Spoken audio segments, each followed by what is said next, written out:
بسم اللہ الرحمن الرحیم۔ السلام علیکم ورحمۃ اللہ وبرکاتہ۔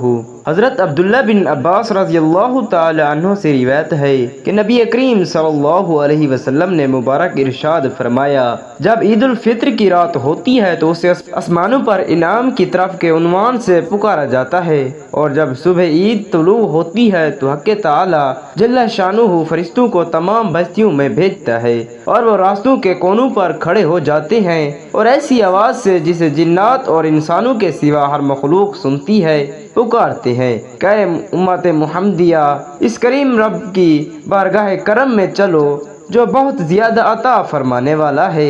جب لوگ عید گاہ کی طرف نکلتے ہیں تو اللہ رب العزت فرشتوں سے فرماتا ہے، اس مزدور کا کیا بدلہ ہے جو اپنا کام پورا کر چکا ہو؟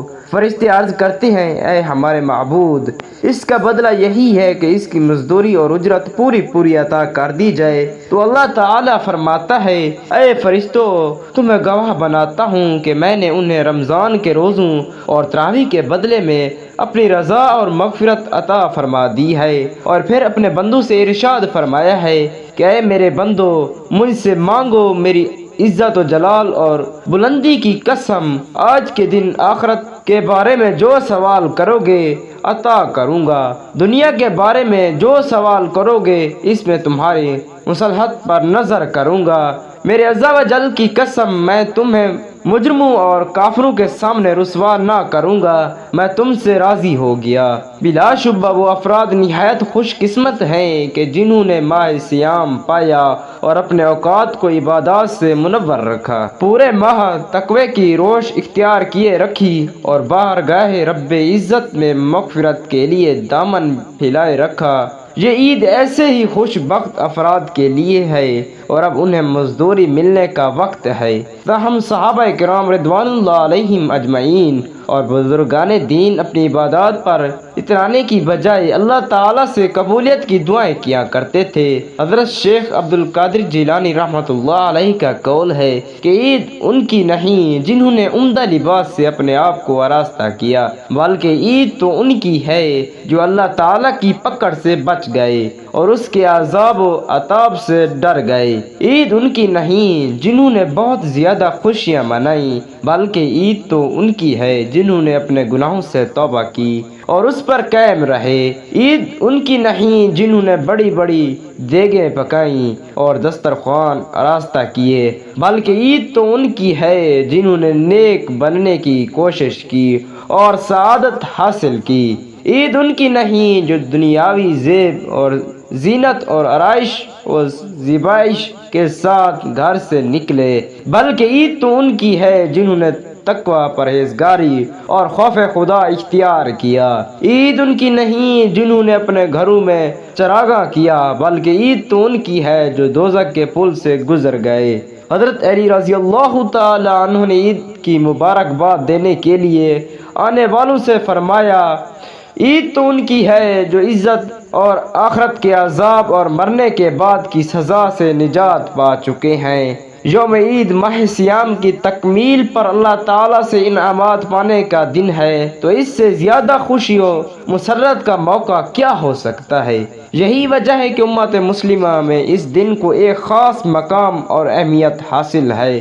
علماء کرام نے لکھا ہے کہ عید کا لفظ عود سے مشتق ہے، جس کے معنی لوٹنا کے ہیں، یعنی عید ہر سال لوٹتی ہے، اس کے لوٹنے کے آنے کی خوشی کی جاتی ہے، اور فطر کے معنی روزہ ختم کرنے کے ہیں، چونکہ عید الفطر کے روزوں کا سلسلہ ختم ہوتا ہے اور اس روز اللہ تعالیٰ اپنے بندوں کو عبادت رمضان کا ثواب عطا فرماتا ہے، تو اسی مناسبت سے اسے عید الفطر قرار دیا گیا۔ حضرت انس رضی اللہ تعالی عنہ سے روایت ہے، اہل مدینہ 2 دن بعد طور تہوار مناتے اور ان میں کھیل تماشے کیا کرتے تھے۔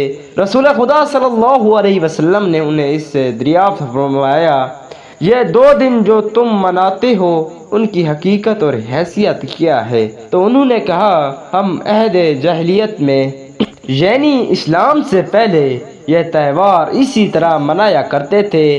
یہ سن کر نبی کریم صلی اللہ علیہ وسلم نے ارشاد فرمایا، اللہ تعالیٰ نے تمہارے ان دونوں تہواروں کے بدلے میں اس سے بہتر 2 دن مقرر فرما دیے ہیں، یوم عید الاضحیٰ اور یوم عید الفطر۔ نبی کریم صلی اللہ علیہ وسلم نے عیدین کے موقع پر شرعی حدود میں رہتے ہوئے خوشیاں منانے کی اجازت دینے کے ساتھ دوسروں کو بھی ان خوشیوں میں شامل کرنے کی ترغیب دی۔ ان مواقع پر عبادات کی بھی تاکید فرمائی کہ بندہ مومن کسی بھی حال میں اپنے رب کو نہیں بھولتا۔ احادیث مبارک میں شب عید اور یوم عید کی بہت فضیلت بیان فرمائی گئی ہے۔ اسی طرح ایک دفعہ حضرت عمر بن خطاب کے دور خلافت میں لوگ عید کے روز آپ کے پاس آئے تو دیکھا کہ وہ گھر کا دروازہ بند کیے زار و قطار رو رہے ہیں۔ لوگوں نے عرض کیا، امیر المومنین، آج تو عید کا دن ہے اور آپ رو رہے ہیں۔ حضرت عمر نے جواب دیا، اے لوگو، یہ دن عید کا بھی ہے اور وعید کا بھی۔ آج کے دن جس کے نماز، روزے اور دیگر عبادات قبول ہو گئیں، بلا شبہ اس کی آج عید ہے، اور جس کی عبادات قبول نہیں ہوئیں اس کے لیے وعید کا دن ہے، اور میں اس خوف سے رو رہا ہوں کہ نہیں معلوم میری عبادات بارگاہ الہی میں قبول ہوئی ہیں یا میری عبادات کو رد کر دیا۔ کس قدر افسوس کی بات ہے کہ ہمارے ہاں چاند رات کو ایک لحاظ سے شرعی پابندیوں سے فرار کی حیثیت حاصل ہو گئی ہے، حالانکہ چاند رات کو حدیث شریف میں لیلۃ الجائزہ یعنی انعام والی رات کہا گیا ہے۔ حضور اقدس صلی اللہ علیہ وسلم نے فرمایا، رمضان المبارک کی آخری رات میں امت محمدیہ کی مغفرت کر دی جاتی ہے۔ صحابہ کرام نے عرض کیا، یا رسول اللہ صلی اللہ علیہ وسلم، کیا وہ شب قدر ہے؟ آپ صلی اللہ علیہ وسلم نے فرمایا، نہیں، کام کرنے والے کو مزدوری اس وقت دی جاتی ہے جب وہ کام پورا کر لیتا ہے اور وہ آخری شب میں پورا ہوتا ہے، لہذا بخشش ہو جاتی ہے۔ جو لوگ پورے ماہ مقدس میں تقوی و پرہیزگاری کی راہ پر کار بند رہتے ہیں، ان میں سے بھی بہت سے اس رات لہو لعب میں مشغول ہو کر اپنی ساری محنت اکارت کر بیٹھتے ہیں۔ دراصل شیطان آزاد ہوتے ہی خلق خدا کو تقوی و پرہیزگاری کے راستے سے ہٹا کر فسق و فجور کی طرف مائل کرنے کی کوششوں میں لگ جاتا ہے، اور بدقسمی سے بہت سے لوگ اس کے فریب جال میں پھنس جاتے ہیں۔ نبی کریم صلی اللہ علیہ وسلم کا ارشاد گرامی ہے، جب یوم عید آتا ہے تو شیطان چلا چلا کر روتا ہے۔ اس کی ناکامی اور رونا دیکھ کر تمام شیاطین اس کے گرد جمع ہو جاتے ہیں اور پوچھتے ہیں کہ تجھے کس چیز نے غمناک اور اداس کر دیا ہے؟ شیطان کہتا ہے کہ ہے افسوس، اللہ تعالیٰ نے آج کے دن امت محمدیہ کی بخشش فرما دی ہے، لہٰذا تم انہیں پھر سے لذتوں اور خواہشات نفسانی میں مشغول کر دو۔ ہم چاند رات بازاروں اور غل کباڑے میں گزار دیتے ہیں، جبکہ حدیث مبارک میں اس رات میں عبادت کی تاکید کی گئی ہے۔ حضرت ابو امامہ سے فرمایا کہ نبی کریم صلی اللہ علیہ وسلم نے فرمایا، جو شخص عید الفطر اور عید الاضحیٰ کی رات میں عبادت کی نیت سے قیام کرتا ہے، اس کا دل اس دن بھی فوت نہیں ہوگا جس دن تمام دل فوت ہو جاتے ہیں۔ حضرت معاذ بن جبر سے مروی ہے کہ نبی کریم صلی اللہ علیہ وسلم نے فرمایا، جو شخص 5 راتیں عبادت کرے اس کے لیے جنت واجب ہو جاتی ہے۔ وہ راتیں یہ ہیں: ذو الحجہ کی 8، 9، 10ویں رات، شب برات اور عید الفطر کی رات۔ لہٰذا ہمیں چاہیے کہ اس رات ہے بے مقصد گھومنے پھرنے اور گناہ کے کاموں میں گزرنے کی بجائے نوافل، نماز تہجد، تلاوت قرآن اور دیگر عبادات میں مشغول رہیں تاکہ اس کی برکات حاصل کر سکے۔ عید کے اس پرمسرت موقع پر ہمارا ایک کام یہ بھی ہونا چاہیے کہ اپنے پڑوس اور رشتہ داروں پر نظر دوڑائیں کہ کہیں ان میں سے کوئی ایسا تو نہیں جو اپنی غربت اور تنگ دستی کے سبب عید کی خوشیوں میں شامل ہونے سے محروم ہے۔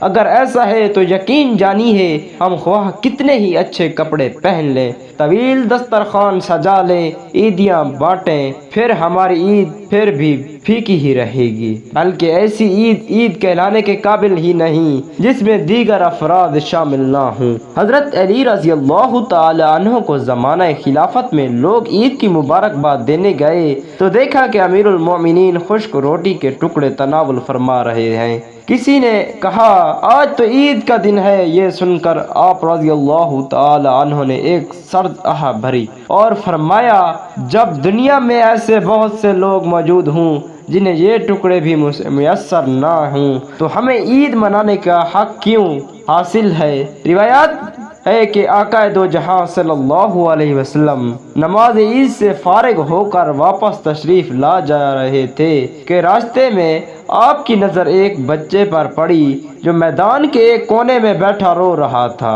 نبی کریم صلی اللہ علیہ وسلم اس کے پاس تشریف لے گئے اور پیار سے اس کے سر پر دست شفقت رکھا، پھر پوچھا کیوں رو رہی ہو؟ بچے نے کہا میرا باپ مر چکا ہے، میں نے دوسری شادی کر لی ہے، تو تیلے باپ نے مجھے گھر سے نکال دیا ہے، میرے پاس کھانے کو کوئی چیز نہیں ہے، نہ پہننے کو کپڑا۔ نبی اکرم صلی اللہ علیہ وسلم کی مبارک آنکھوں میں آنسو آ گئے اور فرمایا کہ اگر میں تمہارا باپ، عائشہ تو زہرا تمہاری ماں اور فاطمہ تمہاری بہن ہو تم خوش ہو جاؤ گے؟ کہنے لگا یا رسول اللہ اس میں کیسے راضی نہیں ہو سکتا۔ حضور اکرم صلی اللہ علیہ وسلم بچے کو گھر لے گئے۔ بعض روایات میں یہ واقعہ کچھ اور الفاظ میں بھی بیان کیا گیا ہے۔ حضرت معروف کرخی رحمۃ اللہ علیہ اکابر صوفیاء میں شامل ہیں۔ ایک عید پر نخلستان میں گری کھجوریں چن رہے تھے۔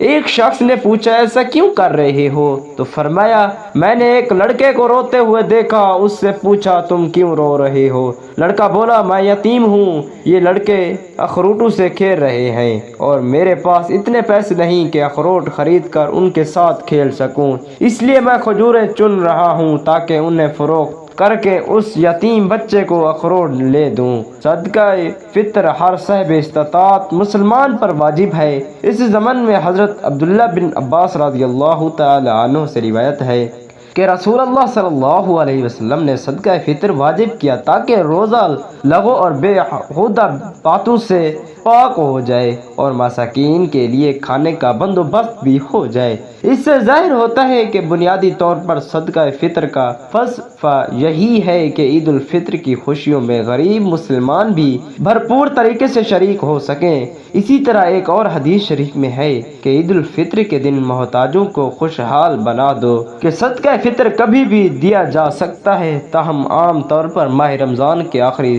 دنوں میں ادا کیا جاتا ہے، جبکہ بہت سے لوگ نماز عید کے لیے جاتے ہوئے راہ میں بیٹھے بھکاریوں کو فطرانہ دے دیتے ہیں، جو کہ مناسب طریقہ نہیں۔ بہترین یہی ہے کہ عید سے قبل ہی فطرانہ ادا کر دیا جائے تاکہ ضرورت مند افراد بھی عید کی تیاری کر سکیں۔ اس زمن میں ایک اہم بات یہ بھی ذہن نشین رہے کہ عام طور پر گندم کی قیمت کے لحاظ سے فطرانہ ادا کیا جاتا ہے جو جائز ہے، تاہم امیروں کے لیے مستحب یہی ہے کہ وہ کھجور یا پھر کشمش وغیرہ کے حساب سے فطرانہ دیں تاکہ غریبوں کی اچھی طرح مدد ہو سکے۔ اسی طرح صاحب حیثیت افراد کو فطرانے کے علاوہ بھی عید کے موقع پر صدقہ خیرات کرنا چاہیے کہ اس سے غریبوں کو عید کی خوشیاں نصیب ہوں گی اور ہو سکتا ہے کہ کسی کی دعا آپ کی زندگی میں بھی مزید خوشیاں بھر دے۔ کتب حدیث میں عید کے دن کی متعدد سنتیں مرکوز ہیں۔ نمبر 1، صبح سویرے اٹھنا۔ صحابہ کرام کا معمول تھا کہ وہ نماز فجر کے وقت ہی نماز عید کی تیاری کر لیتے تھے۔ حضرت ابن عمر کے بارے میں منقول ہے کہ وہ مسجد نبوی میں فجر کی نماز پڑھتے اور پھر اسی حال میں عیدگاہ کی طرف نکل پڑتے۔ نمبر 2، غسل کرنا۔ رسول اللہ صلی اللہ علیہ وسلم نے فرمایا اے مسلمانوں کی جماعت، اللہ تعالیٰ نے اس دن کو مسلمانوں کے لیے عید کا دن بنایا، لہذا تم اس دن غسل کرو۔ نمبر 3، مسواک کرنا۔ نمبر 4، نئے یا جو بہتر کپڑے موجود ہوں پہننا۔ حضرت حسن رضی اللہ تعالی عنہ فرماتے ہیں کہ ہمیں نبی کریم صلی اللہ علیہ وسلم نے حکم فرمایا کہ ہم اپنی حیثیت کے مطابق اچھا لباس پہنیں۔ خود رسول خدا صلی اللہ علیہ وسلم عید کے دن خوبصورت اور عمدہ لباس زیب تن فرماتے، کبھی سبز و سرخ دھاری دار چادر اوڑھتے جو یمن کی ہوتی جسے برد یمانی کہا جاتا ہے۔ نمبر 5، خوش ہو نمبر 6 خوشبو لگانا، نمبر 7 شریعت کے مطابق اپنی آرائش کرنا، نمبر 8 عید گاہ جلد پہنچنا، نمبر 9 عید گاہ جانے سے پہلے کوئی میٹھی چیز کھانا، نمبر 10 عید گاہ جانے سے پہلے صدقہ فطرہ ادا کرنا، نمبر 11 عید کی نماز مسجد کی بجائے عید گاہ یا کھلے میدان میں پڑھنا، نمبر 12 ایک راستے سے عید گاہ جانا اور دوسرے سے واپس آنا، نمبر 13 اللہ اکبر لا الہ الا اللہ واللہ اکبر اللہ اکبر وللہ الحمد آہستہ آہستہ کہتے ہوئے عید گاہ کی طرف جانا، نماز عید کے پیدل جانا، تاہم اگر عیدگاہ زیادہ دور ہو یا کمزوری کے باعث پیدل نہ چل سکے تو سواری پر بھی جانے میں مذائقہ نہیں۔ یوم عید اپنی اصل میں ایک مذہبی تہوار ہے، اس لیے اس روز ہونے والی تمام سرگرمیوں کو اسی تناظر میں ترتیب دیا جانا چاہیے۔ تاہم یہ بھی ذہن میں رہے کہ اسلام نے خوشی کے اظہار سے منع نہیں کیا اور نہ ہی اسلام کے نزدیک تقویٰ و پرہیزگاری کا مطلب خشک مزاجی اور روکھا پن ہے۔ البتہ اسلام نے تہواروں اور تفریحات کو کچھ حدود و قیود کا پابند ضرور بنایا ہے تاکہ بے لگام خواہشات اور نفس پرستی کی راہ روکی جا سکے۔ عید کا آغاز 2 رکعت نماز سے ہوتا ہے، جو اس بات کا اظہار ہے کہ کوئی بھی مسلمان اپنی مذہبی اور تہذیبی روایات میں اللہ تعالیٰ کی ہدایات سے لاپرواہ نہیں ہو سکتا۔ حضرت عائشہ صدیقہ نے فرماتی ہیں کہ عید کا دن تھا اور حضور نبی کریم صلی اللہ علیہ وسلم کے حجرے کے سامنے حبشہ کے کچھ لوگ نیزوں اور ڈھالوں کے ساتھ کرتب دکھا رہے تھے۔ آپ صلی اللہ علیہ وسلم دروازے میں سے انہیں دیکھ کر خوشی کا اظہار فرما رہے تھے اور میں بھی حضور اقدس صلی اللہ علیہ وسلم کی چادر مبارک کے پیچھے چھپ کر یہ سب کچھ دیکھ رہی تھی۔ آپ بہت دیر تک مجھے چادر کی اوٹ میں چھپائے ان غلاموں کا کھیل دکھاتے رہے۔ جب میرا جی بھر گیا تو آپ نے فرمایا بس، میں نے عرض کیا جی ہاں، فرمایا تو جاؤ۔ اسی طرح حضرت عائشہ فرماتی ہیں کہ عید کے دن ہمارے گھر میں کچھ بچیاں جنگے بعض سے متعلق کچھ اشعار گنگار رہی تھیں۔ اسی دوران حضرت ابو بکر صدیق رضی اللہ تعالی عنہ تشریف لائے اور کہنے لگے اے اللہ کے رسول کے گھر میں یہ کام زیب نہیں دیتا۔ آپ صلی اللہ علیہ وسلم اور حضرت ابو بکر تعریف کی طرف متوجہ ہوئے اور فرمایا اے ابو بکر انہیں رہنے دو، ہر قوم کے لیے تہوار کا ایک دن ہوتا ہے، آج ہمارے عید کا دن ہے۔ رمضان المبارک کے بعد ماہ شوال میں 6 روزے رکھنا مستحب ہے اور حدیث مبارک میں ان کی بہت فضیلت اور ترغیب آئی ہے۔